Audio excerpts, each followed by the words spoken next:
So good evening, everybody. My name is David Sproles, and I'm the president of the New York School of Interior Design, and it is my pleasure to welcome you to this evening's program called We Are What We Build, the Sally Henderson Lecture on Design. Tonight's lecture was created to honor the memory of NYSID faculty member Sally Henderson, who actually developed the college's very first course in green design a number of years ago. So we are fortunate to have Glazer here with us this evening, NYSID's Master of Professional Studies in Healthcare Interior Design Program co-director and Sustainable Healthcare Leader for the architecture and design firm Perkins+Will, lecture on healthy materials, the transparency movement, and the precautionary list.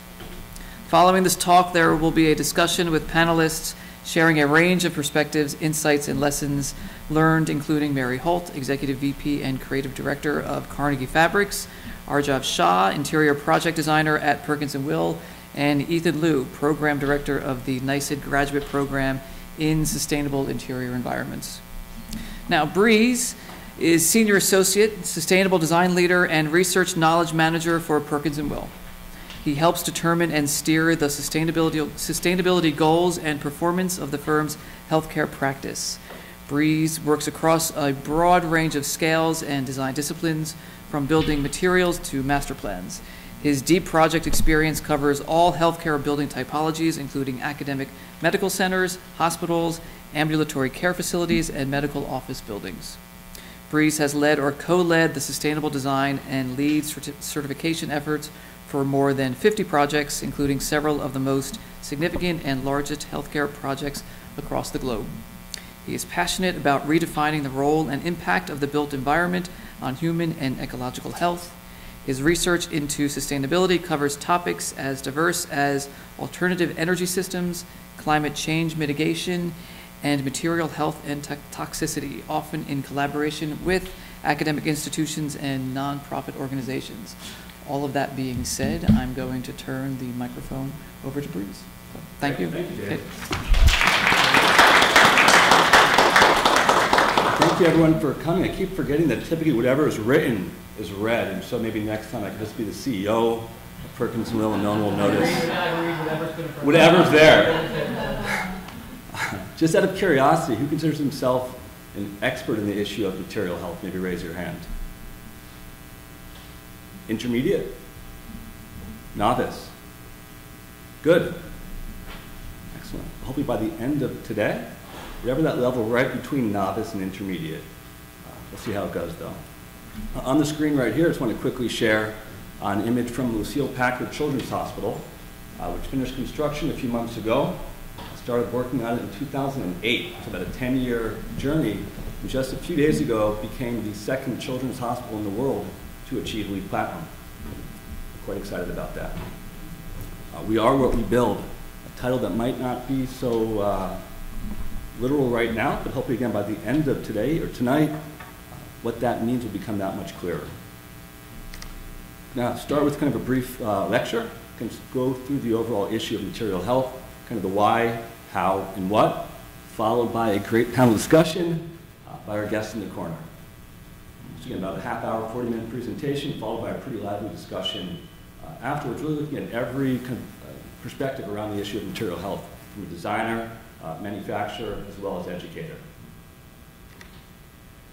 I think in some ways this is what it's like kind of being a designer today, trying to find the right material. We all go to the grocery store, and whether it's a soup, peanut butter, or whatever it might be, there's not one option, there's not two, there's not five, there's like 10 or dozens. I don't know that. And sometimes I go there and just stand looking at every single option. It's kind of dizzying, right?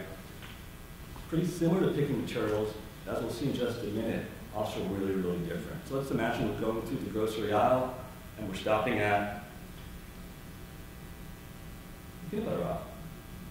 You can also imagine in just a minute, it might be the carpet tile aisle.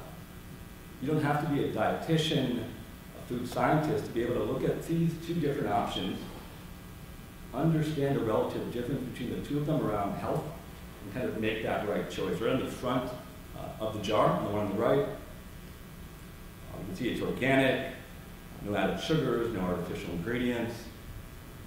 You can begin to understand what those things mean. And you also might begin to wonder, well, does the peanut butter on the left have those things in it or not? All they're telling me that's the #1 choice of choosing moms, whatever that means. not really kind of giving me any real information. There's a lot more available. You can flip it around, and through the FDA law, right, every food product out there has to include a nutrition label, the exact same one on every single food product. And again, none of us are kind of food scientists, dietitians, but we can all look at the back, read those nutrition facts, understand the impact of that food product on our health, and then make a choice. Not to say you should pick one versus the other, but you have the right information, the data needed to make the choice for yourself, your kids. Maybe you've never had the one on the right. It could be interesting. Again, these health facts are clear, you give it a try. The data is there, there's full transparency. The same is not true when we're picking building materials. There is no law that requires building manufacturers to tell you what's in their product, let alone the impact of those ingredients on your health. And so right now it's a big question mark. And some of you might be wondering, well, why does it even matter that they don't give us the nutrition facts for materials? Find out why in just a minute. This is an interesting graphic from the CDC. It first came out in 1979. It's been updated since. What makes us healthy? Most of us think, well, it's genetics. Actually, that's a relatively small part of actually what keeps you healthy or not. 20% genetics, 10% clinical care, the access to it, and the quality of it. 70% are other things, kind of the environment, as well as kind of healthy or not healthy behaviors. Even kind of healthy behaviors really is often dictated by the built environment.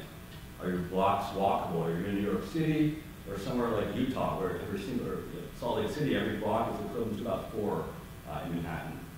The availability of fresh food nearby. Right? These are all design choices that support health or not. As well as support healthy air, water, and so forth.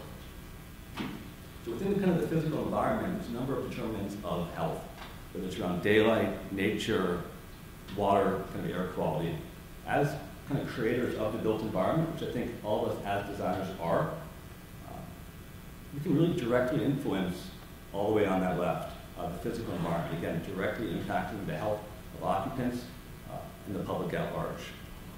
In particular on air quality, as we'll focus on for the rest of this evening, it's a huge opportunity to really kind of recalibrate some pretty negative impacts on health that building materials have today to make better choices. And so the focus of today, what I hope everyone leaves with tonight, is the ability to look for this information, understand what could be in building products to lead to better decision making for ourselves and our clients. Because unlike the food, we're going to eat that, it's for us. We make a bad choice, well, we're hurting our own health.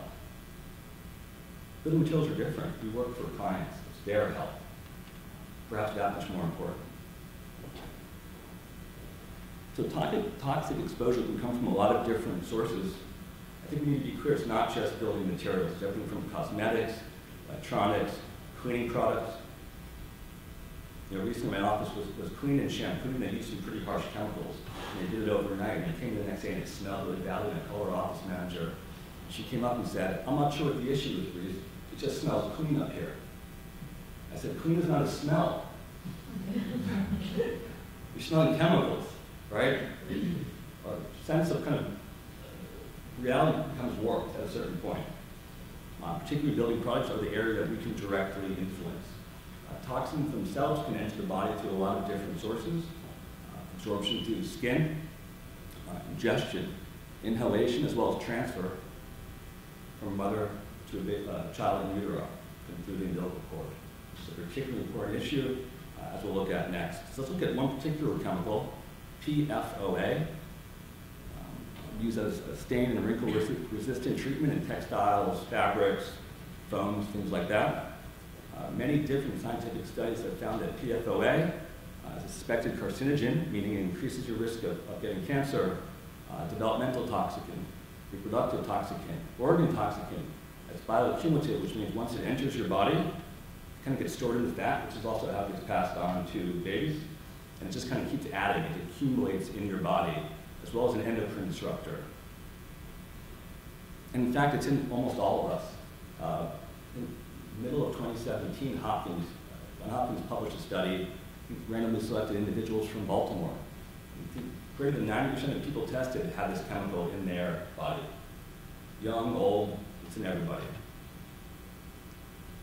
and the unborn. So this is a pretty landmark study from 2005. I'm just going to interrupt myself and say the first part of this presentation is a little depressing. It gets better halfway through. So it's a pretty landmark study from 2005, led in part by the Red Cross and the Environmental Working Group, called Body Burden. Randomly selected pregnant women from across the country. They tested the blood of babies in utero through the umbilical cord. They found on average 258 industrial chemicals in that baby before they're born, many of which come from building materials, whether it's flame retardants, stain repellents, and many other building products.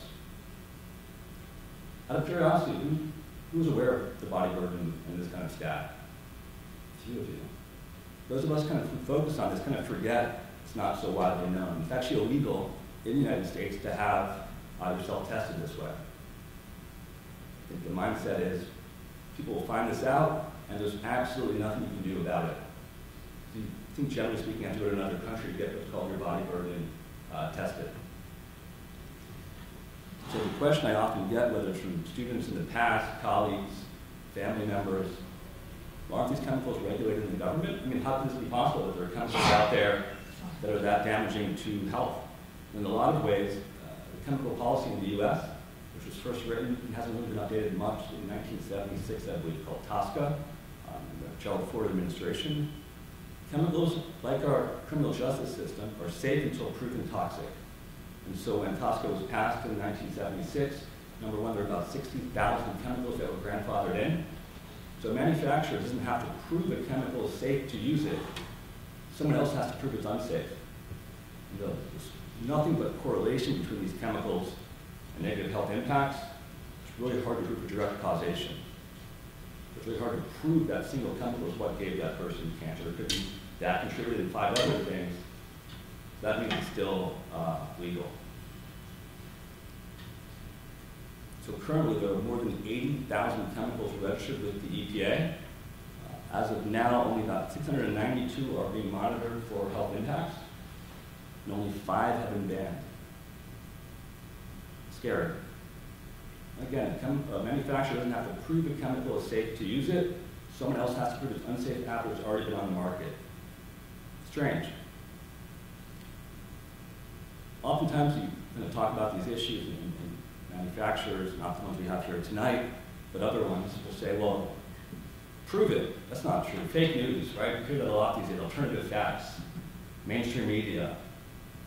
There's nothing but news stories these days around kind of toxic chemicals and impacts to health. You actually don't have to believe the news, mainstream media. Oftentimes it just requires digging a little bit and reading the information that the manufacturer already provides you. So this information, I used to present this slide and I'd cover the name of the manufacturer because I thought, oh, maybe they'll get mad and sue me. And I thought, no, they're telling me this information, so I'm going to keep showing it. So this was a bucket of paint I saw in my office about 2 years ago. And our IT guy had bought it on his own from, I think, Home Depot in Manhattan to repaint the server rack, which was a little dinged up. And I just got suspicious about the paint. Electrostatic, what does that even mean, you know? So I dug up the MSDS sheet, and this is what this company has told me this product might do. Now, okay, allergic skin reaction, that's not so bad. It's not great, it's not so bad. Cancer, that's really bad. It may cause genetic defects. I mean, think about that. You can legally buy this product. Unlike cigarettes, where it says directly on the packet how bad it is for you, you kind of have to go digging to the MSDS or SDS sheet to see this information, but it's there. I think this kind of sums up the state of chemical policy in the US today. Again, legal product to buy. This is hidden, you know, the policy to find on the internet, but may cause genetic defects.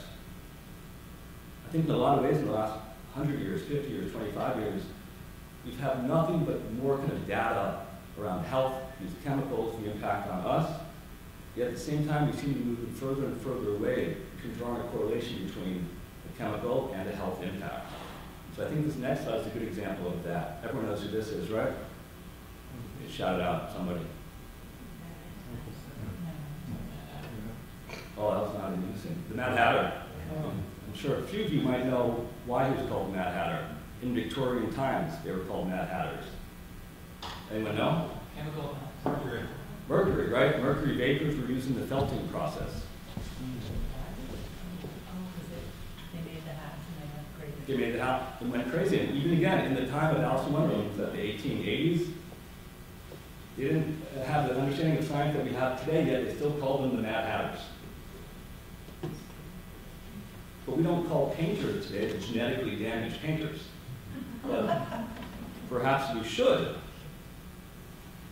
Who's kind of the crazy one? Him or kind of the rest of us in the industries today, putting these things on kind of technical data sheets and kind of leaving them there and having these products still on the market. I think this is also a really good point to talk about, who are these chemicals impacting? There are a lot of different use cycles with the worker who's making it, installing it, the occupant, the person demoing that space years from now.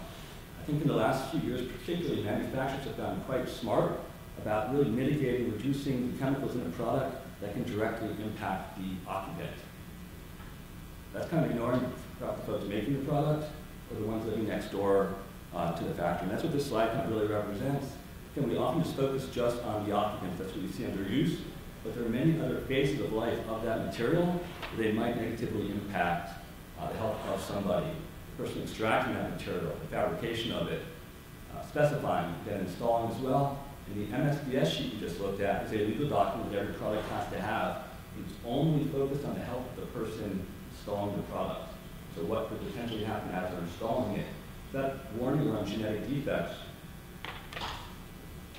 was not directed at the people who might be occupying that space for 50 years, but just the individual who's using that paint for some moment of time. And I have to suspect if they say it may cause genetic defects, they might know something that we don't. May, might, who knows? Either way, it's not a good thing. Again, these aren't kind of new issues. 1947, I'm not going to try to pronounce that town, in England, called the world's first chemical factory town. Right, kind of started the Industrial Revolution. The town made soap, borax, soda ash, salt cake, and bleaching powder. In 1888, it was described as the dirtiest, ugliest, and most depressing town in England. In 1905, it was described as a poisonous hell town. I don't think we've changed that much. 2016, or today even, outside Baton Rouge, called Cancer Alley. And in fact, this is when I first really became interested in the issue of material health. I went to school in New Orleans at Tulane and read a book called Cradle to Cradle. They talked a lot about Cancer Alley. There's a huge petrochemical industry down there. All the refineries are in the Gulf. And so when you're refining petroleum, you have to crack it, you're producing gasoline, other kind of byproducts, and at the same time making plastics. So they take that single barrel of oil and make many different things with it. Surprisingly, or perhaps not, people who live nearby have the highest rates of cancer in the United States. You can't take my word for it, kind of the data is out there. So a few years ago, I was invited to present at an industry event for Material Resources magazine, I think it was. And so it was a manufacturer-led event, and I was asked to keynote it, and I thought, well, it seems foolish to talk about material health issues. And I haven't been invited back, probably in part because of this slide. And one of the major manufacturers who were sponsoring the event, this is their factory. So I didn't say the name of the company. If anyone wants to, I can tell you afterwards. Everyone knows this company. This is their factory in Georgia that makes resilient flooring. And so in 2013, the EPA has said that factory could accidentally, but still within, I guess, legal limits, release 40,000 pounds of formaldehyde, 50,000 pounds of ammonia, all within, I guess, kind of quote, legal limits. And the data's out there, not easy to find, but it is out there.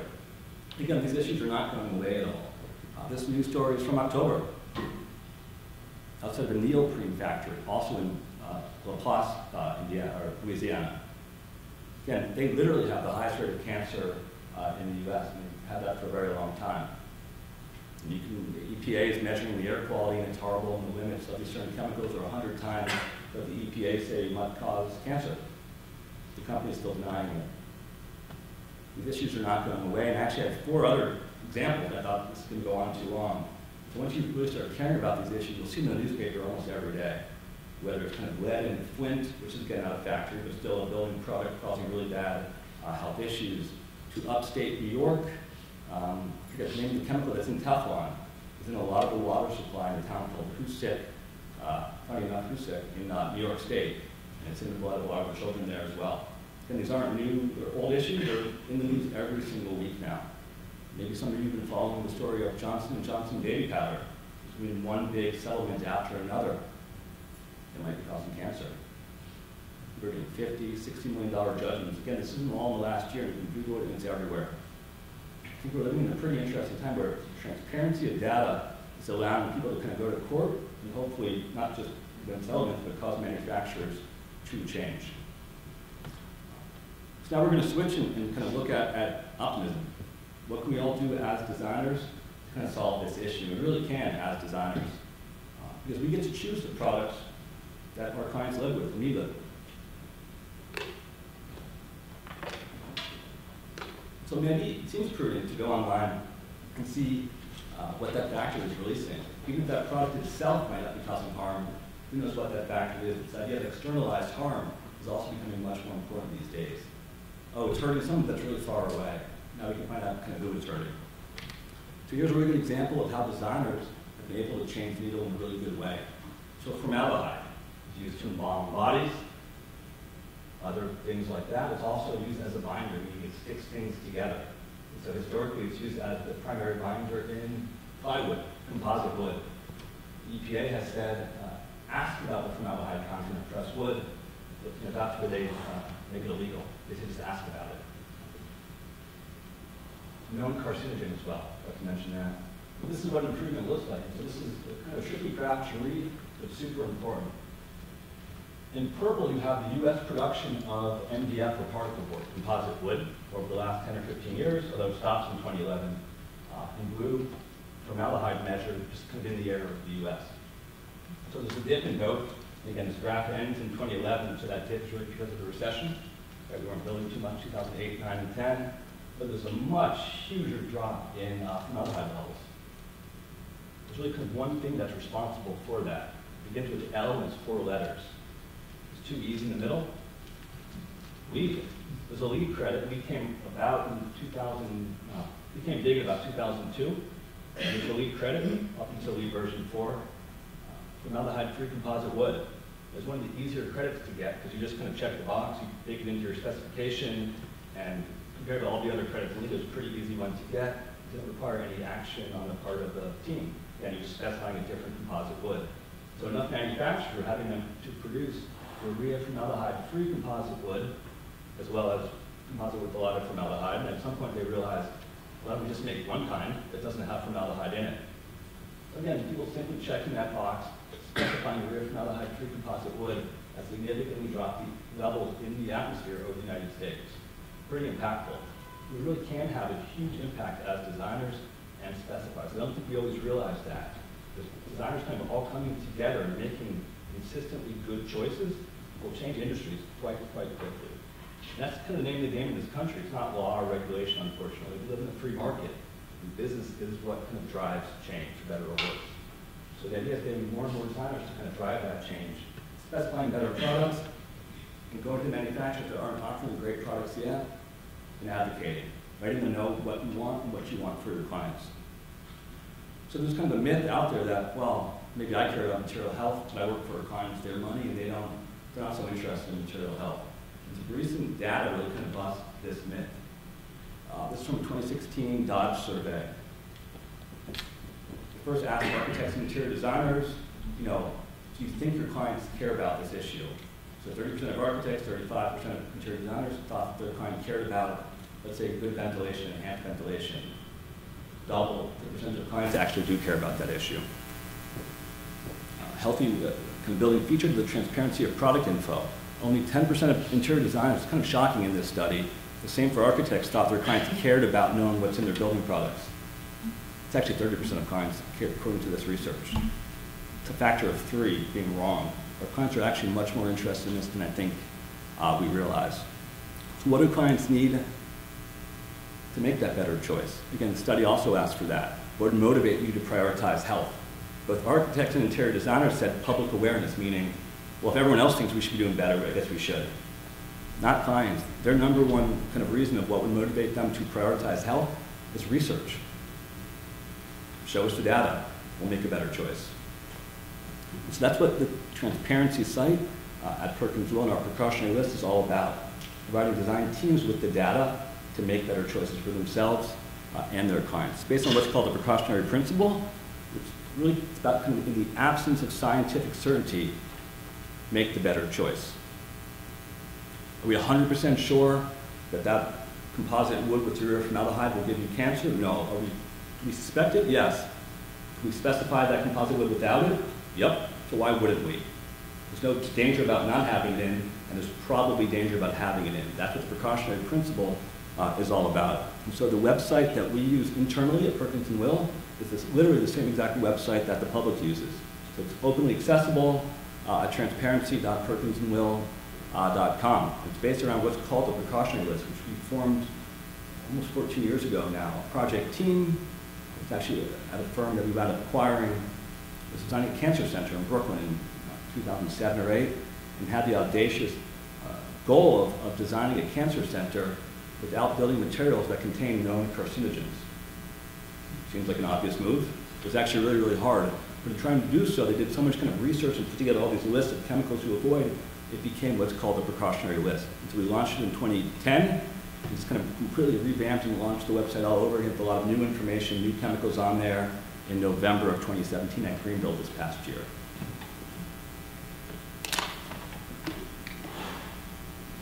We looked at some of the most common chemicals in building products that are known or suspected to be harmful to human health, and said these are the ones we can focus on screening out of our projects and products. They're in groups, so whether they're antimicrobials, flame retardants, toxic metals, a few other different kind of basic categories of chemicals, as well as individual ones that don't quite fit into any of those categories. Altogether, there's about 40. You can click on any one of them and get a tremendous amount of information to make that better choice. So let's click on bisphenol A. Does anyone know what BPA is? It's in part a plasticizer. Plastic inherently does not want to be flexible. This helps it make it be flexible. But what the website does is kind of give you information on its impact on health, where it is in building products. What are the latest kind of government studies, both in the US and abroad, on that certain chemical.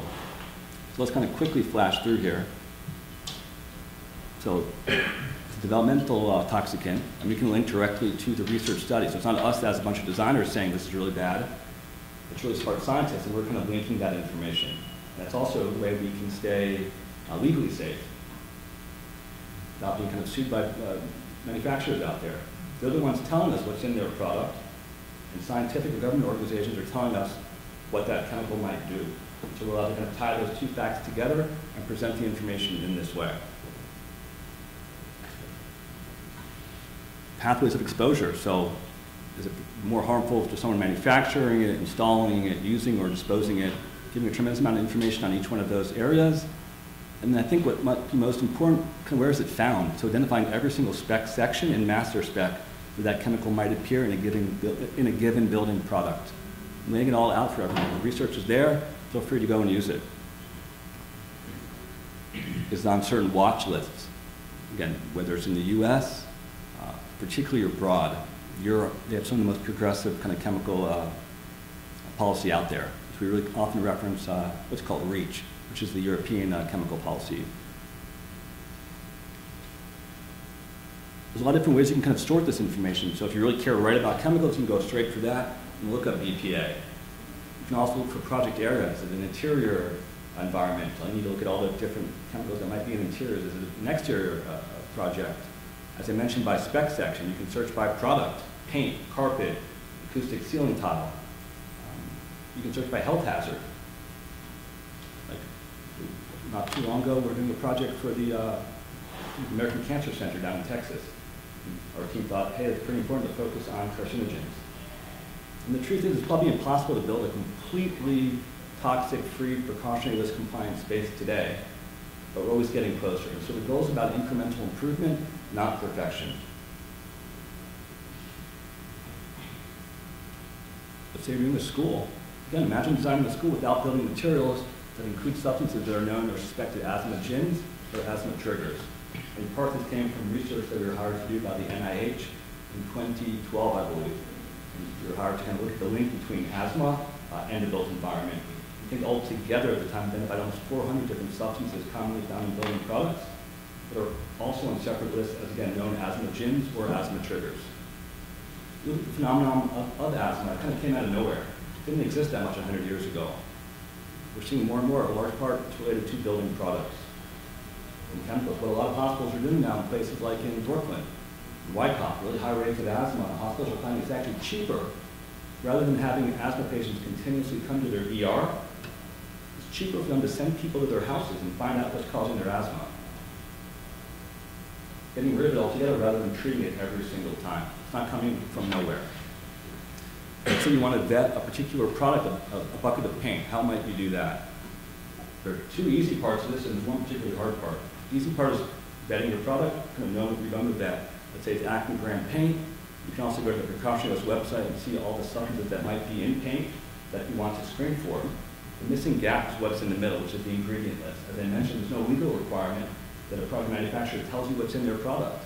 And even on that MSDS sheet that I mentioned before, they might tell you the hazards, genetic defects, cancer, but they don't have to tell you what ingredients are in there. They might say proprietary. Is it because they don't want someone to copy their product? That's what they say. That's not the truth, though, because every big product manufacturer out there can really reverse engineer someone else's product.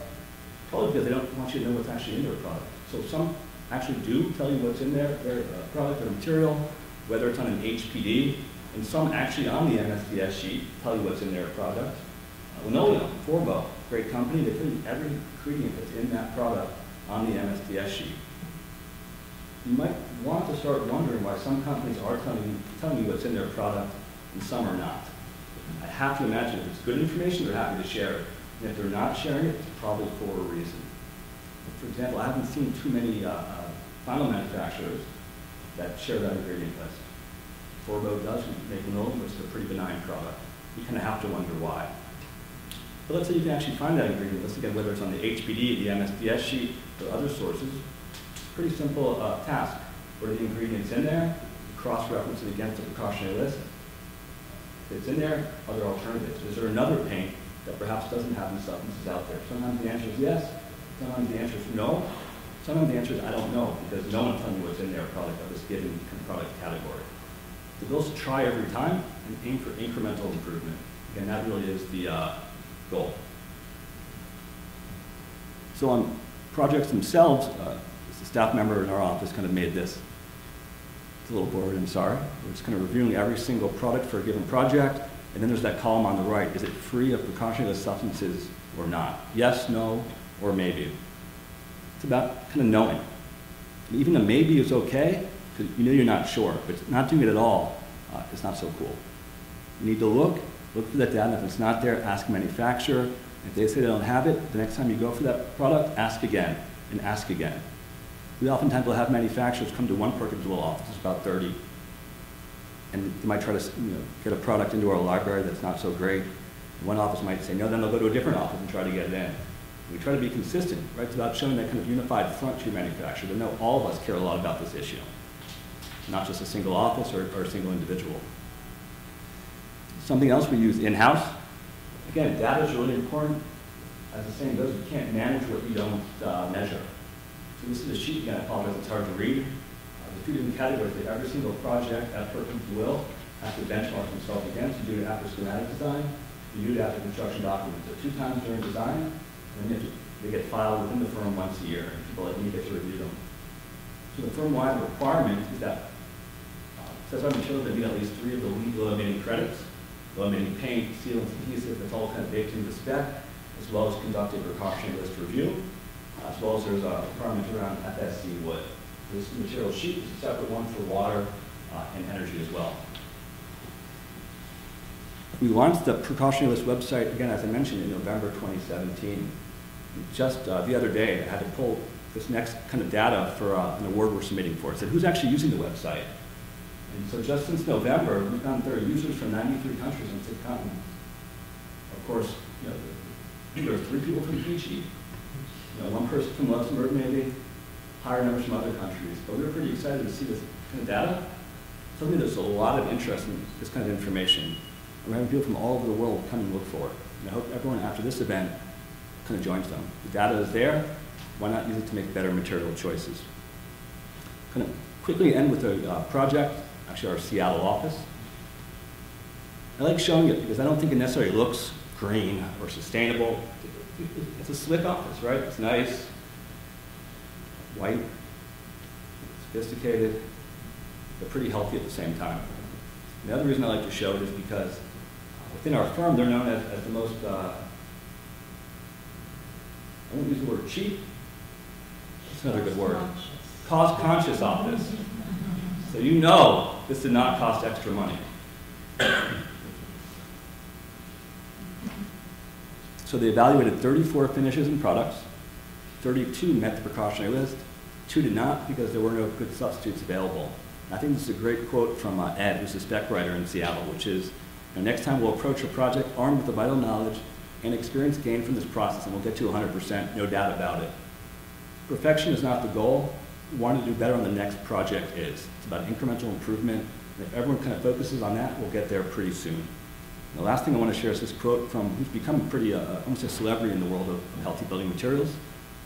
Works out of the UT, Dr. Claudia Miller, who's a renowned expert in chemical sensitivity and issues around kind of chemicals and kind of toxic chemicals. And so she shared this quote at an event, I believe in 2013 in Texas, that architects, and she was speaking to architects, but I'm sure if she was here, she would say interior designers, so I added that in blue, that's not her quote, have a greater ability to improve public health than medical professionals. Pretty significant. We have a huge responsibility as designers, again, of the built environment. And if we have that responsibility, I think it's actually an opportunity to do better. We have that ability to specify whatever we want on projects.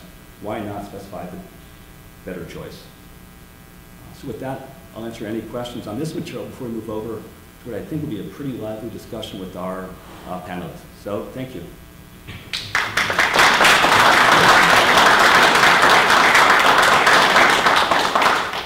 Yes? One question. Sure. Concerning the current person staffing the EPA, do you see there being more problems with, things being rolled back? Yes, sure. Back and more work to do now? He doesn't seem to be a big fan of the environment, so No. I'm not too optimistic. But companies maybe have already made changes, and they're not going to you can't just. It's going to cost more to dump more stuff back into the environment. I think both. I mean, not super optimistic with respect to. Sorry? That would be good, more inside info on that, maybe. Even before Mr. Pruitt took the helm of the EPA and got his soundproof booth in his office to call lobbyists, regulation wasn't great as we talked about. No, again, it's kind of Tosca 1976. But again, the U.S. is about kind of a free market. And I think change is continuing to happen because designers and owners are wanting and advocating for better choices. So I'm optimistic in that sense, but not because of regulation, regardless of who is in charge of the EPA. But sort of not going to help. Any other questions? Okay. Let's stop about a few seconds. We'll set up on stage and move to the panelists. Thank you.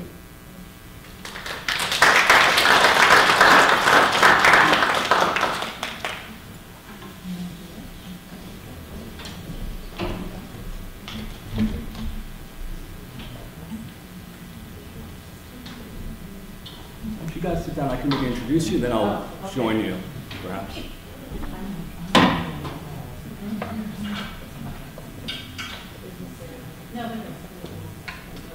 Very excited to have again. Oh, yeah, please. Oh, yeah. I'm sorry. Please sit on. Oh no, I'm sorry. Please sit on the stage. So I'll sit up. Have good lighting, spotlights.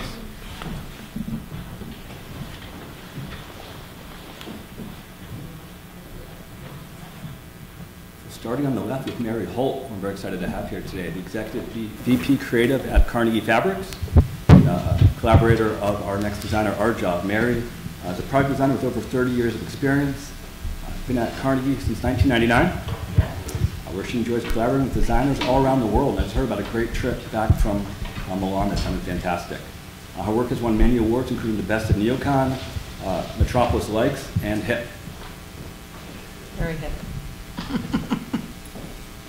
One over, we have Ethan Liu. Some of you might be familiar with him. He's the program director of the MPS Sustainability Program, He's also the director of the post-professional program at NYSID, and in his earlier career worked for everyone from FX Fowl to Cook Fox to, I believe, SOM as well. And a real kind of advocate of sustainability, both out in practice and in academia.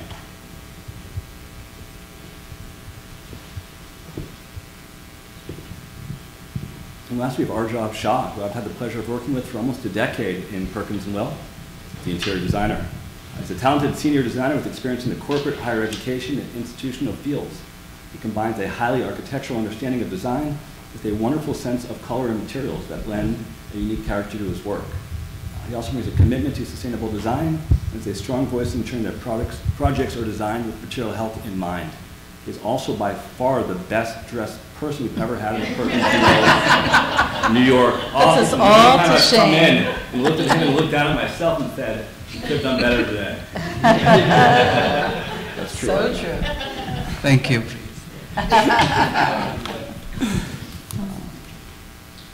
Maybe I'll come over there. One of the great projects that just finished up, mixed in Peabody in New York. When I first asked, why are you guys here?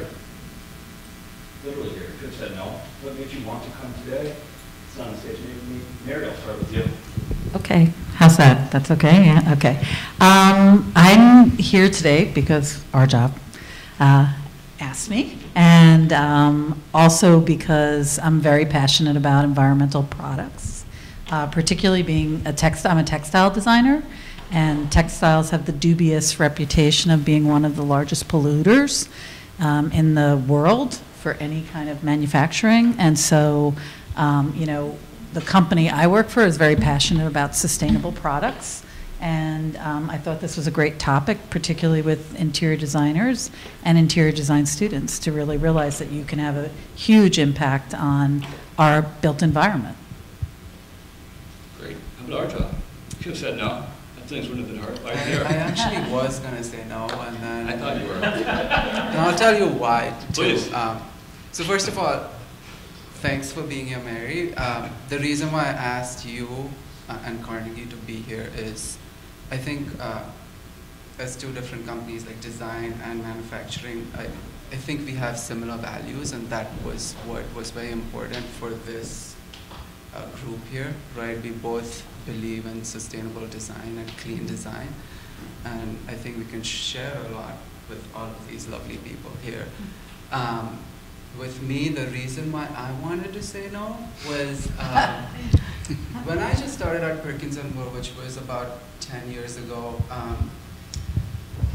there was definitely talks about sustainable design, but there were not that many options in terms of finishes and materials that you could use back then. And I, as a designer, and I'm sure if there are any students here, you know, I was ambitious. I came out, I wanted to either do hospitality or retail like every other designer wants to. And that was 2008, the economy was crashing. And I got this job at Perkins+Will, and Perkins+Will has this really strong commitment to sustainable design. And we also have these policies where, you know, in the first 6 months of your employment, you have to get LEED accredited. And I think that's the commitment that the company has towards green design.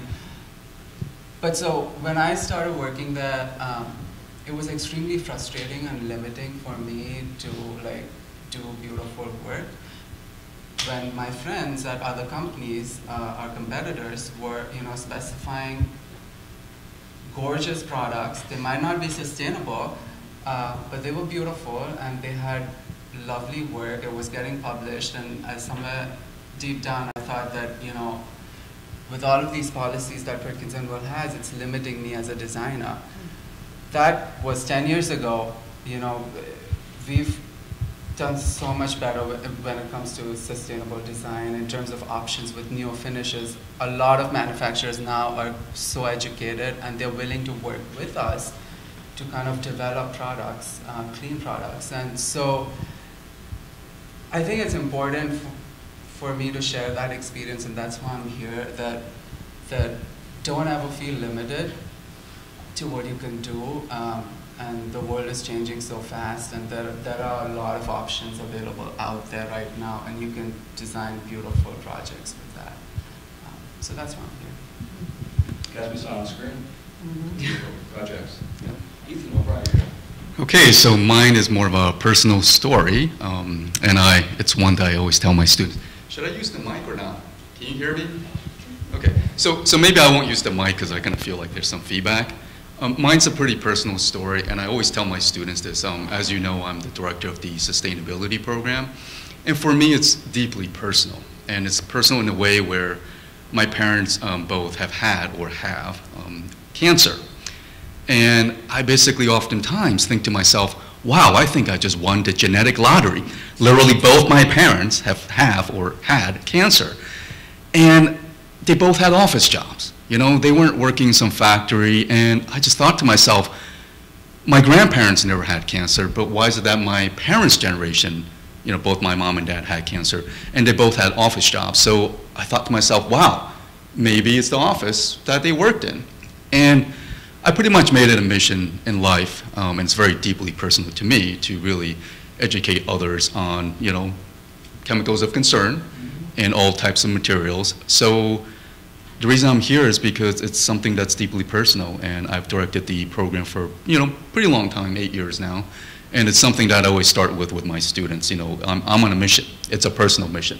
It goes beyond, I worked at some place and then they'd inspired me, or I looked at a lead chart and felt like, wow, I could do this. You know, for me, it's just like, I want y'all to live. I want myself to live. I have a HEPA filter at home that is on 24 hours a day, and I'll get a little bit even more personal. So my mom has actually lung cancer right now.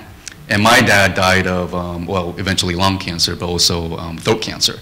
So much of it probably comes from the air. And we focus so much now on indoor air quality. And I remember back in 2003, I was working on the 2nd Avenue, this was with FX Fowl, I was working on the 2nd Avenue subway and the number 7 subway, and I was on the DFE team, and we specifically specified things that were environmentally sustainable or conscious. And we really focused on human productivity, worker productivity. I remember that was kind of like buzzword 15 years ago, productivity. But if you even mention cancer and material, it was like, woo, you know, that was kind of like a dirty word. It's like I could go to class today and be like, this material may cause cancer. People are like, yeah, I accept that because, you know, it's known. But I remember 20 years ago when, you know, Cradle to Cradle came out, it was all about material resource conservation. LEED was all about energy savings, water savings, worker productivity, you know. Are your workers thermally comfortable in environment, you know? And it had to do with the temperature of the room. But no one was really talking about, did this thing cause cancer? So a lot of it was focused on saving the planet, saving resources, but not really about saving you. And I felt like within the last, I want to say 3, 4, 5 years or so, it has really shifted. It went from saving the planet to saving you. Really, people actually do give a damn about health now, you know? Yeah. And themselves, yeah. So, you know, what a refreshing transition from the way we were thinking about sustainability to the way we're thinking about more a human-centered design, you know, and just really refreshing. And so I'm here on a personal mission. That's why I'm here. Great perspective. I never really thought about it this specifically, but perhaps that's why I'm here as well. My mother is an artist. She started painting probably in her teens. First got cancer at age 30, and went away, and then came back a few years ago. She's still an artist. She talked about the turpentine. I just remember as a kid, all that stuff in her studio that just smelled horrible. Is that why she got cancer? I have no idea at age 30, but it might be. And I often think that this type of information that we talked about today, in good ways like Pandora's box, which is once you kind of open it up, you can't put it back in. Or that saying, once you know it, you can't unknow it. I think the gap still is around public awareness. I mean, imagine going to the Gap, and there's 2 shirts for sale, and the one on the left says, this might cause cancer, and the one on the right didn't say that. You probably never buy the one on the left, right? Because you're a consumer making that choice. I have to think our clients would never choose these less good materials if they actually knew. It's about kind of giving the information to them and letting them make the right decision. And they're getting tricky on these manufacturers. Now the majority of carpet companies majority, not all of them, use fly ash in their carpet. Some carpet companies, whose names I won't say because I'm being recorded, that are all about sustainability, their carpet could be 40% fly ash. What is fly ash? Does anyone know? When you burn coal in a coal-fired power plant, you get ash. There's now regulation that stops that ash from escaping the power plant. That ash is what's called fly ash. So a lot of the heavy metals that are in coal, mercury, things like that, actually get trapped in the fly ash, which now is being used as filler materials. And a lot of these companies are now using it because it's considered recycled content for lead. Scary, right? I have to think there's very few owners, when they're buying that carpet, realize they're walking on the ash of coal being burned in power plants. By getting on that information, I have to believe they're going to make a better choice. But you know, I think just kind of moving on with what you're saying too, I think part of the problem is with manufacturers is that often they sell both sustainable and not sustainable products. Like, you know, they'll sell vinyl and a vinyl alternative. So they can't really hard sell against vinyl if they're selling it. They can't really do the gap, buy this, you know, shirt because it's sustainable and this one because it's not, because they're selling that other product. So I think that that's why the interior designers or consumer doesn't know, because the manufacturer isn't putting it out there because they don't want you to ask the hard questions. So it's really your job to ask those hard questions. And I think with websites like what you've created, you're able to do that because you're educated on it. So just to add to that, it's interesting you say that because I was in Milan last week for a furniture fair, and I was with a few designers from other companies, and it's ridiculous how if they have this rule that if you specify a wall covering, it has to be a vinyl wall covering. As a company. As a company. So and I'm not going to name the firm or the designer, but but I see how you have to cater to both of those stores because. Well, we don't, because we're vinyl free. So I think that certain manufacturers don't because they make a stand. But I think the majority of manufacturers don't make a stand, and that's why you're not getting the information. So, yeah. They're happy to sell something. So Yeah, they'll sell, yeah. if you're willing to buy it, they will Well, you know, sell it. from a textile perspective, you know, we have the contract industry has an industry organization, and the fastest growing segment for the last 10 years has been vinyl. So by our company not selling vinyl, we're losing money. Of course we're losing money. But you take a stand and you decide, this is a bad product, we're not going to sell it, we're not going to endorse it. So, you know, it's a bit, like you said, it's a business decision, and some people make the decision and move forward, and some people don't. And some people don't want to know. Like there are people out there that say, we're going to be vinyl free by X year, but they're not. You know, they're still putting new products in. Well, why are you doing that, you know? So whatever it is that you're passionate about, whatever product it is that you feel is the most detrimental environmentally, it's kind of like I think you have to make a stand and own it. So would you mind sharing why did Carnegie make a stand? Who was the individual that said, going in a different direction? Yeah, I mean, that's kind of an interesting story. I don't want this to turn into a whole Carnegie thing, but what the heck, I'm up here and I'll tell you all about it. But it's really interesting because Carnegie has been PVC free always. So Mr. Goldman, who was 90 when he passed away a few years ago, last year, was it only a year ago? Seems like longer. When he started developing wall coverings for contract use, he put a finish on linens and they had problems and they turned green, so he decided, I'm going to create a high-performance wall covering for public spaces.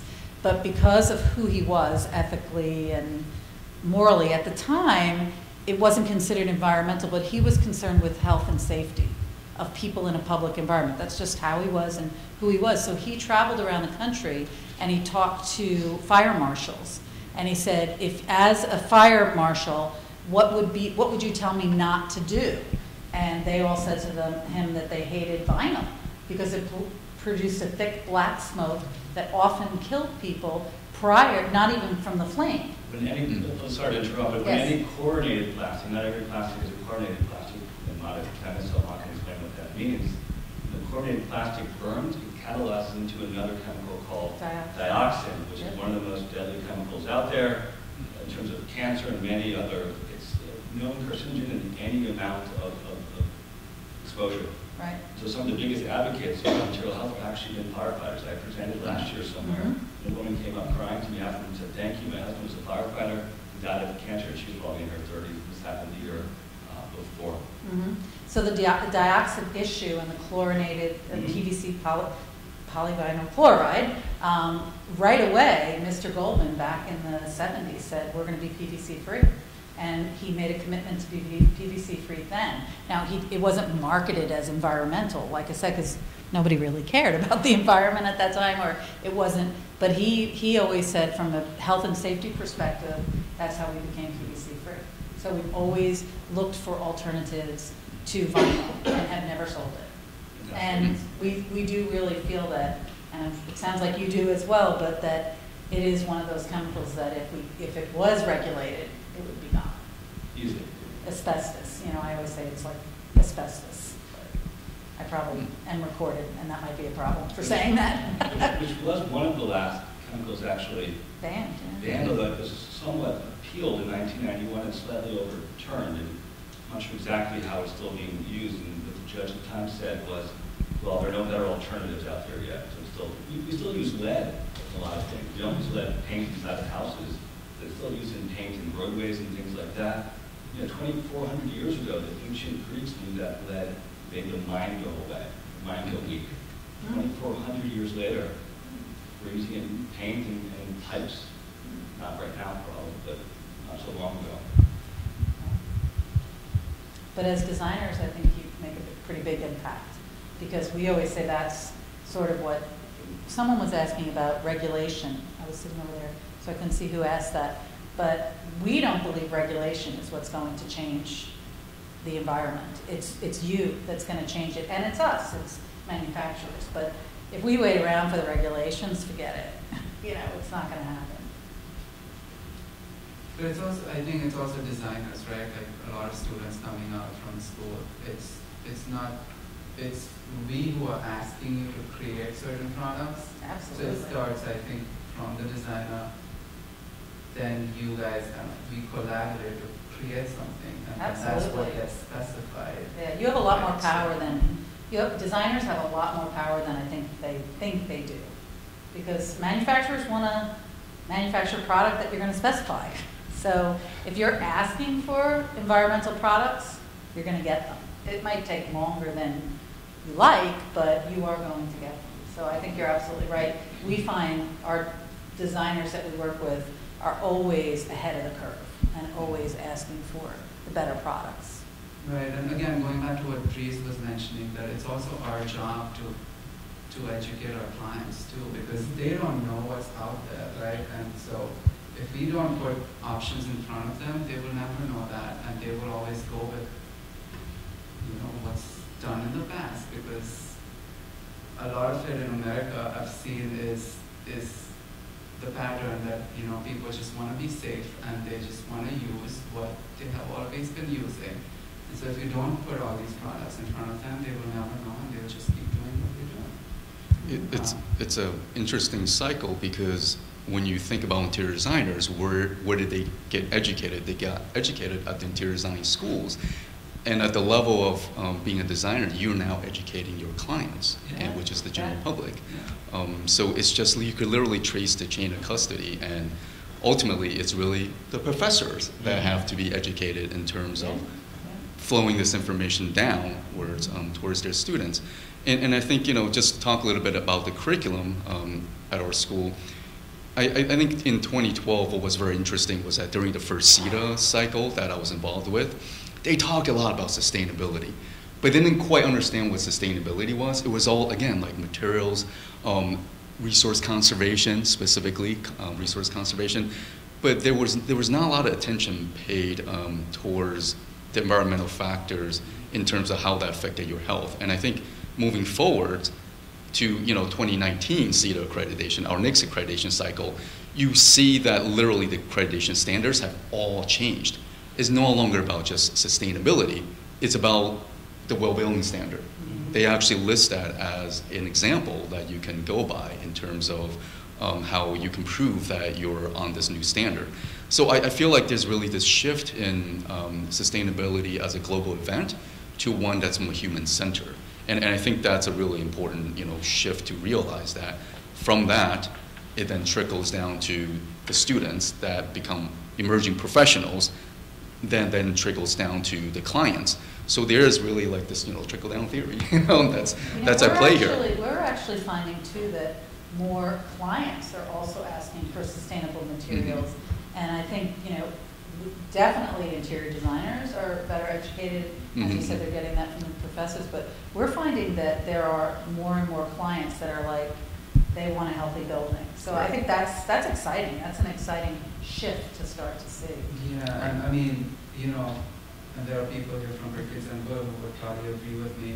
But when we go through RFPs now, like that's always a requirement. Like they want to know about LEED, they want to know about well certification, they want to change their culture, they want to have more wellness in their workplace. So definitely, I think clients are getting more educated on that. A lot of designers also end up going and working on the client side. So they then are taking this knowledge from school directly to the client, right? So all of that is happening right now. People are, I think it's a great movement, and I just hope we can all work together and build a better future. I mean, a cleaner future. Yeah, I mean, just to add to that a little bit, I mean, you'll watch news, CNN, New York Times, and literally tomatoes, I'm sorry, not tomatoes, strawberries were categorized as the dirtiest fruits out there. Like, and second was actually spinach, So, and they found something like, 28 or 22 pesticides in strawberries, I was amazed because, I know people that love strawberries. And at the end of the day, I think it's really what's out there in the news kind of driving this consciousness for the client's end. And then they're coming back and going, well, let me think about that. Food, pesticides, materials. Well, what about the VOC stuff that comes out of the materials, right? So I think there is this phenomenon that's happening right now that's also driven by the media that is then sort of helping our cause. Now, my personal wish is if on HGTV they would actually start a show that dealt with maybe building sustainably. You need to pitch that. Let's do it. You need to pitch that. Come on, guys. You would be a very good host on something like that. Yeah, it's, I think another thing, and this is just like maybe where I'm at in my life, but I think a lot of it also is coming from the ground up. I see like a lot of millennials almost educating their parents. I mean, I'll just use myself as an example. Like my daughter will not eat anything unless it's organic. She's 15 years old and she's been a vegan for 4 years. Like everything has to be whole foods and fresh. But I'm seeing it from the ground up, that it's coming from business owners, are asking for it, interior designers are asking for it, but also they're learning from their kids about they want a better planet. And I think it's coming from all different directions. We hear that about companies. I was talking not too long ago for an executive from Durst, which is a new property owner manager in New York. They said that's the number one thing prospective tenants ask about these days in the kind of corporate world, the health, the wellness of the space that they're leasing.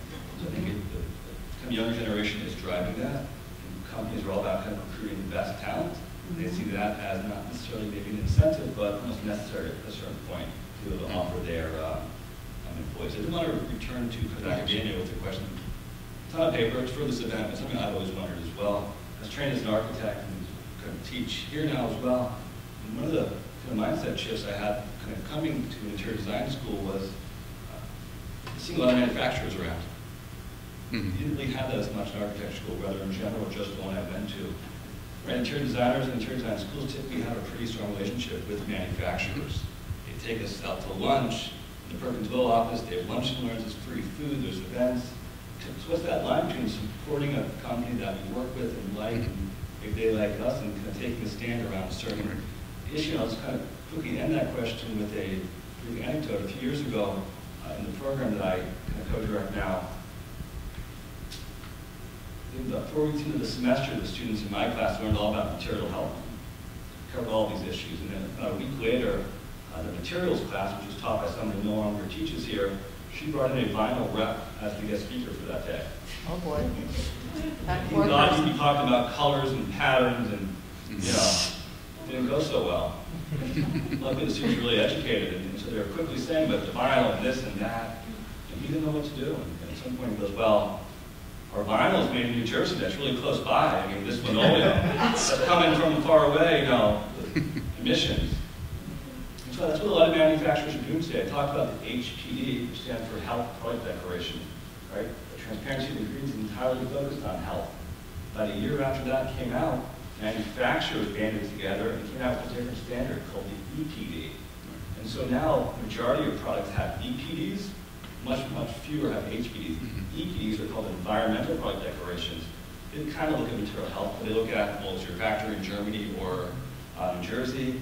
They also measure the contaminants at a different level in terms of parts per million versus parts per 100,000. So there might be a substance which is not so good that shows up on an HPD that's going to appear on the EPD. So I'm sorry that's a long question, Ethan. Yeah, sure. I'm happy to take it on.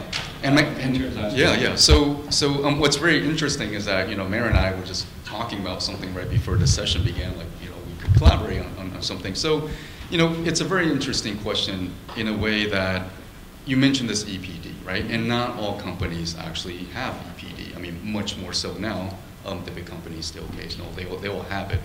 But almost none have HPD, which is kind of the newer thing that's coming on with the wellness movement. And what I would say to that is, you know, it's really up to the school and the mission statement of the school, you know, at the level of, let's say, the board of trustees or the president. And, you know, do we really want to work with companies that really don't have EPDs or even HPDs? And at the end of the day, I can specifically think of examples in the past where others wanted to actually work with us. We even submitted, you know, grant proposals with them, but we found out that they were fertilizer companies. And the first question we asked ourselves was, well, why were they sort of working with us? And the answer was, well, they were required by the government overseas to actually give money for sustainability because they were in fact harming the environment, you know, and this was a foreign company. And so we really thought about that, and, you know, the people that were here, the development director at that time, was just, you know, we had a big issue with it, you know. So I think at the end of the day, it's like, sure, we could work with all companies, but to really fully understand the company's EPD, the Environmental Product Declaration, and really even the chain of custody, just, you know, asking about the chain of custody, how their materials are extracted, manufactured, shipped, you know, disposed of. If they can't really answer those questions, then we really don't want to work with them, you know. And our space downtown is LEED Platinum, and I think the leadership of this school at some point in time, you know, many years ago, said we wanted a LEED Platinum space, and they went for it, you know. And so I think it's really important to really set the tone and just be able to partner with, you know, a lot of manufacturers in terms of student projects or competitions that can meet our standards. So it's up to the school to really set the high standard. But first and foremost, the people at the school have to be educated, because if they're not educated, then, you know, they don't know the difference. So. Can I just say, the one other thing I want to say, if there are students in the group, is that HPDs and EPDs, they just tell you what's in there. They don't tell you if it's all good stuff, right? So that's one thing I think that can be a little misleading. So we have HPDs on every product in our line. It's on our website. It's very interesting because I've seen other HPDs with not such good stuff in it. So just because a company has an HPD or an EPD doesn't necessarily mean that their products are environmental or good for your health or healthy materials. You actually, it's transparency. It's about transparency. And that's good because you can take that next step like you showed in your presentation where you look that up and then you take it the next step. But I think some people are a little misled that if you have an HPD, it means the product's, you know, A-OK. It's not necessarily true. It's just really informative and transparent. It's, I mean, if you can imagine this, you know, Breeze talked about the nutritional label of on food. It's really just like that. I mean, you can obviously go to a grocery store and buy ice cream and it's got a ton of fat in it, but it's just that they're being transparent. about Right, it, that right. they have, you know, this and that in their products. I mean, I had a moral conflict recently. I only know that this carpet manufacturer I mentioned before uses fly ash in their product because they were nice enough to tell me that on an HPD. So they've taken the step. Many other carpet manufacturers have not. They've put out a health right declaration. They've told me that fly ash is in their product. And I don't have this company anymore because I now know what's in their product. I only know that because they told me it. So where's that But line? they've told you that too, but I would think many interior designers wouldn't know what fly ash is. No, not at all. And So it's so That's hard, true. it's such a, it's hard, it's almost Fair like, point. it's like you said, it's like a rabbit hole. It's like, the more you know you need to know, and the more you can kind of become almost obsessed with it, right? Because it's difficult. I mean, I know as a designer myself, it's like I want everything to be completely pure, but it's not. And I really liked what you said, that it is about incremental improvements, because I used to get very worked up about that, and I think that we just have to all acknowledge that that's what we have to do. We have to make incremental, and we have to be passionate about making incremental improvements. Sorry, go on.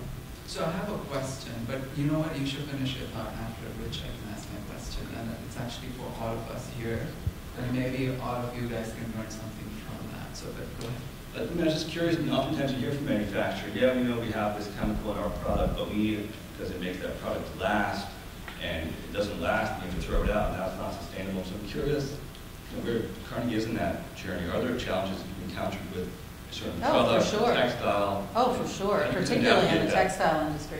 I mean, I'll use our Zarel product as a perfect example because it's a polyethylene, it's a fossil fuel-based product, and over a course of a 7-year, and it was still cradle to cradle silver certified because it's a very, very clean plastic and it's a very clean process. But over time, we were able to take that 7-year process, we were able to make that a bio-based plastic. So instead of being made from fossil fuels, it's made from sugarcane. And that made it a cradle-to-cradle gold. So it took 7 years. It took a lot of money and a lot of persistence and investment. And in doing that, other things probably got put aside. You know, so it's about choices and about making improvements. And I think what's really interesting is a lot of the organizations now that kind of judge you, like Cradle to Cradle, third-party certifications, like we're a B corporation, Be the Good, you know, that whole thing. They come back and they recertify you every 3 years, and your part of your requirement is not to be as good as you were the last time, but to make incremental improvements. If you don't make improvements, you're going down a grade. You're not staying the same. So I really like that. I think that's like an interesting challenge. So how many designers do we have in the room here? Okay. So my question is, and I don't know if you guys experience this, but as a designer, especially with what's going on, LEED has certain criteria, but now, you know, WELL's coming in, right? And so we're now thinking about, yeah, we want to design a project for the WELL guidelines so we can possibly get, you know, a certification. But I think there's a lot of conflicting ideologies there. Like, I'm dealing with a product right now on a project where they don't have the EPDs and HPDs we need for, which is a requirement for LEED version 4. But at the same time, Delos, that is who's starting the whole WELL movement, it's specified all over their space in the meatpacking district. And you know, so I'm torn. Like Delos, who's the starting point of WELL, is specifying this product. So I'm like, wow, that's great because I want this project to be WELL certified. But at the same time, they don't have EPDs and HPDs. So I'm torn. Like, I don't know what to do right now. I don't know if you guys here, designers, go through this on your projects. But it's just a question. I don't know if you have answers.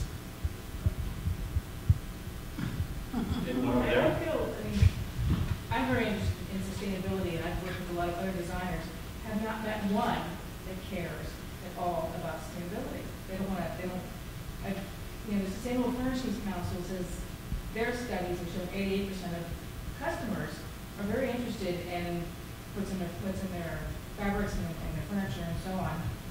And I think designers are like, oh, I don't want to deal with that. You know, because it's harder work, like you mentioned. You know, you don't have as many choices, like more stuff to deal with. And if the clients aren't specifically asking for, asking questions, they're just going to do what they've been doing because that's what they like to use, and there's more choices, and that's what disturbs me. I feel like being labeled Sustainable Furnishings Council, like there's a group of us that are really into it, but we're like this big. I think it's growing though. I think it's growing. We have so many clients coming to us specifically for environmental products. I think it's growing. I feel very positive about that. I mean, we have to, yeah. We have to make it grow. Yeah. But I just feel like sometimes, I'm in a bubble, and it's not really sometimes, as big as it needs to be. Jennifer. So, read version 4, material resources credit. Very challenging to meet the requirements because many manufacturers just are not even near there. 4.1 is delayed. We don't have 4.1 CI yet. I don't know about the organization, but how could there be more influence in when new versions of LEED come out? There's more holistic buy-in so that interior designers and architects don't get as frustrated, because when you can't comply with something to keep your project moving forward, you're wasting time, you're spinning wheels, and we're not getting paid more money. Right. So it really, you have to keep pushing because sustainability is important for health and human life. But on the other side, there's just such a lag. For a long time, I thought designers didn't care.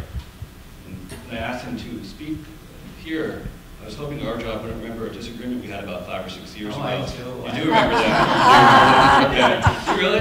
Yes. About hexavalent chromium. Maybe you don't remember that. I know the product. Yeah. And at the time whenever that type of disagreement would happen, I would think, oh, this designer doesn't care. And as someone who's really been focused on this for a decade, I don't think that anymore. I think it's around education or lack thereof. Designers, myself included, we don't ever like looking if we don't know the answer. We go to design school, we aren't chemists. And so I see oftentimes designers are afraid to start talking about this issue because that client might ask a question like, what does BPA stand for? Something simple as that. And all of a sudden you don't answer that, you can't answer it, you're not the expert anymore. So I think there's an enormous education gap with designers. I mean, imagine if someone said, use Revit tomorrow, you would say, how do you turn it on? Have you ever used it before? I've never used Revit. It probably is obvious about me saying turn it on. But you have to be educated, take a workshop, training, and you're really good at Revit. Material health is no different. So I really think we had training, which is not a half hour, an hour. However long you need to learn Revit really well, it might be the same amount of time you need to learn about these issues. And I think with that level of education, so I'm going to feel more confident focusing and advocating for these issues. I mean, what's interesting, just to add to that, there's this feedback loop where if you look at all the accreditation standards, people that are actually guiding these standards, they're industry professionals that are on the board. Just like, with LEED, there's industry professionals that are on the board that's actually guiding the next version of LEED. Same with, accreditation standards for interior design schools or programs rather. And I really do feel like there's a feedback loop where the professionals are coming in, they're putting those into the standards, it then gets fed into the program. So for example, just one example, our BFA program, we actually made a sustainability class a required course, fall of 2016, right? Literally That's fall a of big 2016. step, right? That's a big step. Before it was just an elective. And this is the BFA program. Now with specialty programs like the healthcare or the sustainability or the lighting, that was just a part of it because you were post-professional, you're industry professionals that's coming back, you probably know a thing or two about design and you want something superior, you want superior knowledge. But for the core curriculum, I've noticed a lot of schools really don't inject sustainability enough into the core curriculum. And thus, this has to do with possibly that fight, a lot of people that have graduated, you could literally date them, post-2010, they know more about sustainability. Pre that, not so much. Same with AutoCAD and Revit. Post-2010, you probably know Revit. Pre-2010, you know AutoCAD. So you're absolutely right. I think it just has to do with what you put into the curriculum. But there is a feedback loop, because the people that guide the accreditation principles, they have to actually feed that into it, and it eventually trickles down. So, you know. Speaking with a board member of the HPD Collaborative, the nonprofit behind HPDs, not too long ago, Wendy Victoria, and she said her goal really was to get all of this knowledge, these requirements into the architectural licensing exams to that point. Right. Same way you need to know how to make sure buildings don't fall down and hurt somebody. I had to take structural physics for 3 years in school, my worst class. Horrible. I'm a designer, not a physics major. We had to take it. It's important. You don't want the building to fall down. How's material health any different? It's not. Well, yeah, you should take that to the NCIDQ too, because that's important for all of us here. And there's a section on it called sustainable design, but it's so vague and it's so superficial in a way that it doesn't really go into these details that you're sharing, and it's important to really understand what all of these chemicals are doing, right? So, yeah, if you do work with the AREs, you should take that to NCIDQ also. Micromaterials, are a lot of you using it? That portal? So I have registered on that website. I have used it. It does give you like a database of all the materials and finishes. I find it easy to use. I've been new to it, quite honestly, because it's very new. It just got launched. But it is a good source. I was actually, someone suggested it to me, one of the manufacturers. It's good. Have you tried it? I just signed up for it and I went to a seminar, and I know they're also going to be at the AIA show in June too. So Yeah. I haven't actually tried it, no. There's a few of these websites. There's Ferris, Right, Sportico, Reliable Material, these kind of databases of materials that are embedded. And I think for most designers, it probably is a good thing to use right now. My kind of recommendation is products are always changing. Even the biggest database out there is very limiting in terms of choice. So what I really focus in terms of education when I kind of teach material health and kind of material health embedding is about being able to go to the ingredient list and decide for yourself if that's a product you want to use or not. There's a million certifications in Green Garden, Cradle to Cradle, and all the carpets I mentioned that are using enormous amounts of fly ash are all working with Cradle to Cradle. Yeah. To recycle a product, I guess. Right. You can have almost any product Green Garden certified, which looks at the emissions during certain phases of use. It's about going to the ingredient list and kind of looking at the data yourself and making that recommendation once you have that level of expertise. Yeah, it's just that the mindful materials thing, like again, one of the frustrations I have with this is I hope there was a more streamlined way of doing this, right? Like if mindful materials or Portico, whoever is giving us a platform to kind of go there and, you know, save us time as designers, because yes, we're not getting paid for it, would be amazing. And that's something we all need to think about, how we can develop like a portal or a platform which will then help all of us, you know. So it's not about your analysis versus my analysis, it's this website which gives you everything, you know, because it could be subjective too at times. Like you might think of materials clean, but I might be like, no, this has issues, like you cannot use this. So where do we draw that line is important. And one more thing, Jennifer, to your question about LEED 4.0, I just attended a USGBC conference where they are launching 4.1 very soon. I know it's delayed. For CI? Yes, and they're actually going to rectify some of those material credits. That's what they told us in that seminar. So then it might be easier to get those credits. But then, it kind of not necessarily is looking just to be easier, but I didn't get my thought fully formed. If there are these websites or blogs, if we get lists of manufacturers that we know can actually meet the current criteria, even if it's a small list, like where do we share it? What is the organization? I've studied with Sustainable Furnishings Council, you know, and it's shades of green. You know, it's furniture companies and so on, and manufacturers that carry sustainability to meet certain criteria.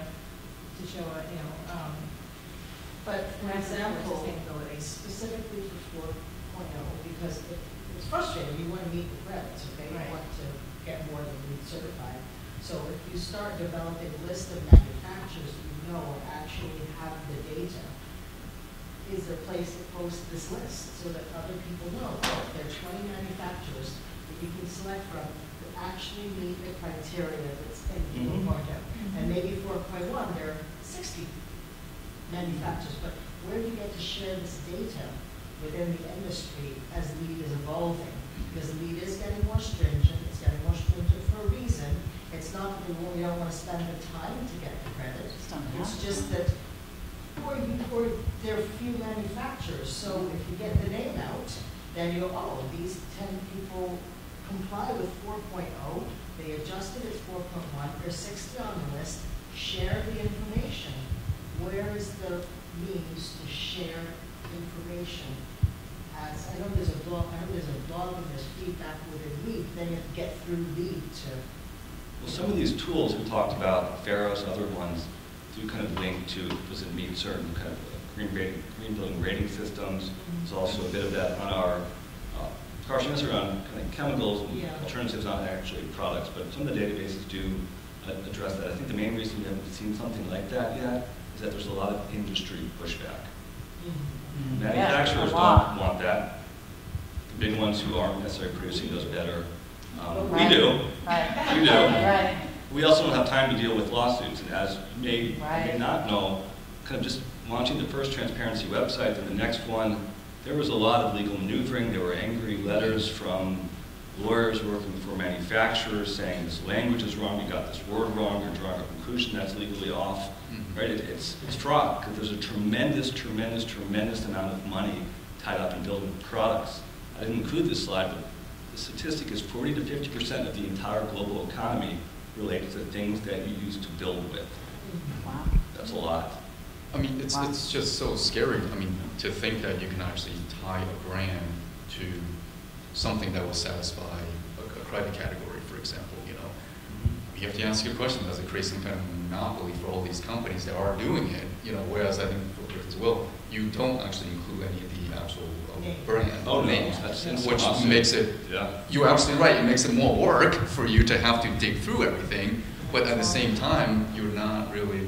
I mean, can you imagine LEED? They come up with a list of approved manufacturers. They can't. They can't. Right. They can't. But where does the end user find this information? You know, that's kind of the double-edged sword. Like, you want this information, but you can't really get it officially because anyone that's promoting these companies officially would be like, I don't know, promoting something that is going towards Yeah, more and of we're a dealing with situation. pretty big lobbyists and Yeah. stuff. I've gotten my hands slapped quite a number of times, and I've learned that I can't necessarily say bad things about a particular product. What I have to do is quote someone else who has said that, like an agency or a governmental agency where it's actually a proven fact. So you have to do your homework. I mean, I guess you've run into that too. And again, I'm not surprised that some designers are afraid to talk about these issues. Not rarely will I hear someone, perhaps they work for our company, who's interested in this issue and barely knowledgeable. We might say something like, vinyl causes cancer. And we've had a big company reach out to us and say, we heard one of your designers say that, that's libel. Yeah. And that's legally, you can't say that. And what our in-house counsel has kind of tried to make as clear as possible what we're allowed to do, which is kind of add facts legally. As I mentioned earlier, you can say that this product manufacturer has told me that chemical X is in their product, and that this government organization has said chemical X causes these diseases, and so I don't want to use this product because of that. So you can add together the facts in a statement, but you can't say that tile will cause cancer. But I think that's why it's kind of like we're all saying, I think that's why there isn't a place where the brands, where you can go and say, well, I want to look at this manufacturer because I know they'll contribute to LEED points in, because it would be seen as favoritism or, you know, monopoly, or so. It's unfortunately it's more work for you, and that's really what it is. It's just that this kind of information will get shared underground. Of course, yes. It's going to get shared. Yeah. Well, we do that anyways We do it in our anyway. office, right? Like, Yeah. we know exactly what Yeah. manufacturers we should go to, Exactly. and the ones we should stay away from. And yes, we don't have a written list of those manufacturers, but we all, as designers, know it in our office. And to that extent, our librarian knows that. So when reps come in to show products, she knows exactly what products we should entertain and which we should discard. And we have that reputation in the industry now that a lot of reps know us for that, that they come in, if it's a fabric company, they know they will never show us anything that has PVC in it. Oh, I'm so sorry, it's not PVC. Right. No, maybe it's burn. But back to, say, 2030, there's a party, a lot of cities are trying to get that initiative that by 2030, they are not, for example, PVC and plumbing piping or vinyl products. So I'm surprised, actually, to hear that there are design firms that require people to specify vinyl and all. Because for them, that's the more durable option available. Well, they've been convinced it's the more. Right. So I understand what Joe is saying, because I've been even here in New York, when I go out and show our TPOs, which stands for thermoplastic, and which is our type 2 vinyl alternative, there's this misconception that it's not as durable as the vinyl. So I have to sell it and then kind of like undo the damage I did by saying it's not a vinyl and then resell it. So it becomes like I feel like I'm playing like blackjack. No, but I don't think that we haven't really run into. I haven't really run into firms that are requiring it because they think it's a great environmental. They're requiring it because it's durable, cleanable, and it's cheap. And it's like right. So I do think that's definitely still. And then because it's labeled as type 2 vinyl, it inherently explains the level of durability. So then the next question is when I'm showing like anything that's like a thermoplastic and it's like, oh, it's a vinyl, and then like, no, it's not. It's a vinyl alternative. Also, it's not as durable. Yeah. It's this connection between indestructibility and durability that it's hard to detach and then show something else in its place. But I think that as the vinyl alternatives on the market improve, that there are other more sustainable options that are just as durable. So it takes more time to get that point across, more patience as a manufacturer when you're dealing with groups that aren't as concerned about sustainability and more so about being indestructible. I think we might need to start winding down. Sorry, want to just one last thought. And that actually goes back to academia, because right now in NCIDQ, there are questions that come up and they're like, oh, we have a public corridor, what should we use on the walls? And there are 3 or 4 options, and type 2 vinyl is one of the options, and that's probably the correct option because that's what they are preaching to everyone, that that's most durable. It's changing minds, like saying clean doesn't have a smell. If you don't smell anything, that can still be really clean. It's a mindset shift. Right, so just to talk about the NCIDQ a little bit, I mean, what is very interesting comparing that with ARE is that they both address life safety and welfare, and much of it is contingent upon building codes, what is safe versus what is healthy. So you're absolutely right, it is sort of this mindset to turn that around, and durability, a material could be durable, but it could perhaps be unhealthy. But I just want to address what you said about designers having to specify. I think many times when you work with the hospitality environment, for example, just throw out the Hotel 6, right? They're going to actually issue you a set of design guidelines, and you sometimes can't deviate because it is just a cost factor. Not everyone gets awarded with a museum project or with a hospital project. But a lot of these hospitalities, or in Starbucks, like you can't. A lot of local architects, they will actually sign and seal the drawings, but the standard, all the materials itself, comes from corporate standard guidelines. And that's in workplace. We had a consulting project from a large academic institution in the South who reached out to us and said, can you review our entire design standard against your precaution list and then change it? So I think the standards are the way to impact a tremendous amount of work. I think we did more of that work. I could do this all night.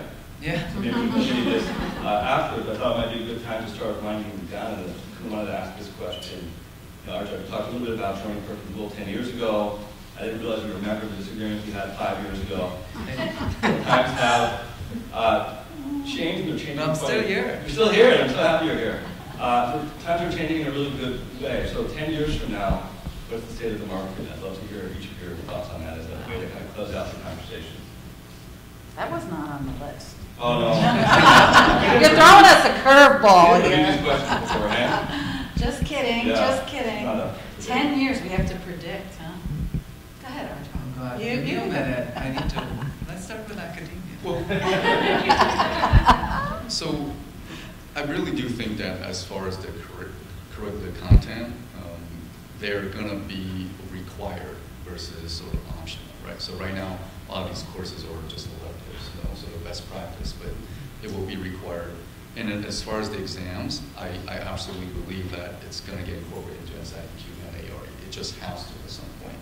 So that's kind of what I see in 10 years. And again, I also see a change in mentality. Like, for example, I mentioned before, 20 years ago when Cradle came out, it was like, what, 1999 when it was first published?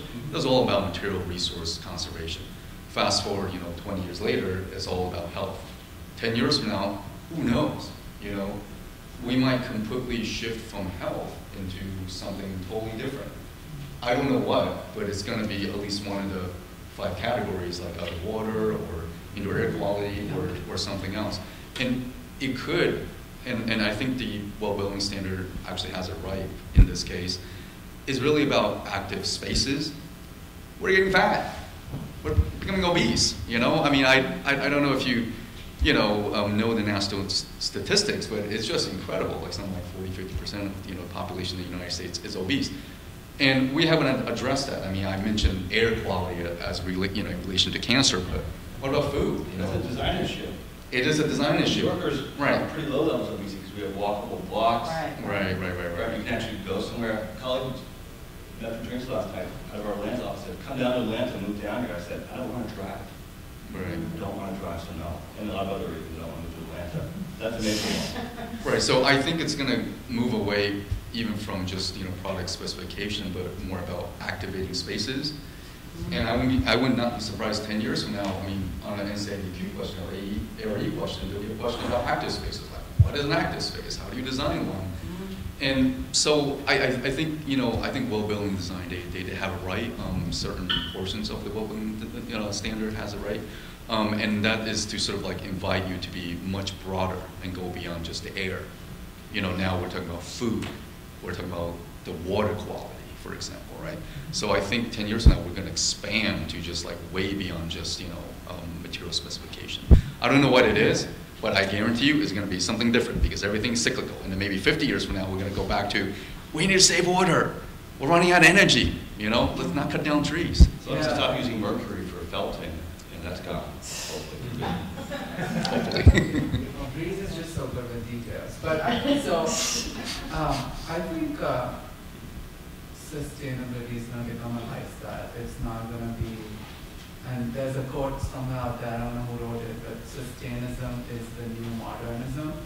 And I truly believe in that because especially what Buzz trying to do with it, and you talking about obesity, and it's a performance-based certification, right? So you can get a Buzz certification right now when your project just gets launched, but you have to keep that up. So every 3 years, there are well officials who will go and check all your systems, and then you will get the certification renewed for 3 more years. So and I know from the client side, there's a lot of investment to kind of keep up, your HVAC, your lighting systems, your clean food, like healthy foods is one of the other requirements they have. So I truly think this whole concept of, a green lifestyle is going to kick in, and that's going to be the new normal. In a positive way. I think that it's kind of hard to predict 10 years. I think that 10 years ago, you could predict 10 years from now, but I feel like I can't even predict 2 years because everything is moving so fast. So I think, as you said, I think it's going to be radically different in 10 years from now. But what I foresee in the future is that our concerns about environmental and healthy alternatives and material selection is going to just be part of our psyche, just like building and accessibility is part of the psyche of a designer now, an architect now. You know, when I was growing up, it wasn't. You know, when I was growing up, you played with mercury. Anybody out there play with mercury? Yes, it was in that little tube thing. Yes, and now it just, no parent alive would let their kid play with mercury, and no doctor would give you a vaccine with mercury in it. So all of these things that I think are very intuitive now to us, I think the things that we're working so hard at, like you're struggling finding manufacturers, I predict that will be much easier because it's going to go the way of accessibility. It's like it will just become part of how we all design, and I think that's a really uplifting and positive way to think. It's already become easier from my experience 7 years before, right, right. And now it's so much better. Yeah. So, and I hope those other firms catch up with us because this is great. I think one interesting thing that you said, Mary, was we're moving towards this notion of inclusive design. Before we were talking about universal design, we were talking about barrier-free design, but now we're talking about inclusive design, and that goes beyond the notion of age, gender, whether or not you're handicapped, obesity, like bring those issues, or veterans that come back to the U.S. with PTSD. How do you design for that population that is not generic, that you never thought of? And I think that is called inclusive design. And I think 10 years from now, there will be a whole new population that you have to deal with that you didn't deal with before. The rate of autism, they say, it's going up, right? Maybe it's coming from food, maybe it's coming from the building material. Some say that the data is skewed, maybe autism was always there, but I don't necessarily believe it. So I think there's going to be something radical that's going to change your mindset, and it's just going to blow you away. You're going to go, wow, there's a new thing that I need to now include in design that I did not think about before. And a lot of our students are now designing homes for veterans that come back with PTSD. Can you imagine 20 years ago, me in design school? Oh, PTSD, what is that? Why are we designing for that? But it's part of this whole inclusive design movement. And just so radical. The overarching idea, maybe that's a good way to conclude, is that the recognition that design is not neutral, that it impacts us in some way, and that we as designers have the opportunity to recalibrate those impacts from the negative to the positive. A number of years ago, we entered this world of big data, and it's never going to go away. Every single piece of information out there is tracked in a database somewhere. We're getting closer and closer to the ability to directly link a release of a certain chemical to a disease. In that CNN article I showed, again, this is ongoing litigation. That factory, the only neoprene factory in the US, it's huge. They produce 95% of the neoprene in the country, or the emissions. In that article, they talked about how the factory says no chemicals are being released accidentally from our factory. And the EPA recently set up all these different stations all across in the community outside the factory, and it's picking up these enormous levels of the chemical. They went back to the company in the article and said, what about this data? And they kind of just said, huh. So imagine if you're an insurance company, you're MetLife, you're United Healthcare. When your parents got cancer, or my mother got cancer, who paid for that? The insurance company. Someone else is causing that issue. At a certain point, once we can start to really prove this connection, it's going to go away because other people are now paying for that externalized harm, not the company that put that chemical in the air. And once that insurance company, and it's from conversation with insurance companies, can make that connection, it's done. Maybe they're not going to extend policies anymore to companies or institutions that use certain chemicals. That's why should they? Accountability. That's Right. exactly what it is. Yeah. Make that those that are responsible pay for it. Therefore, they learn their lesson, and they won't actually do it a certain way. So I'm optimistic. Yeah, accountability. That's. Any last parting questions?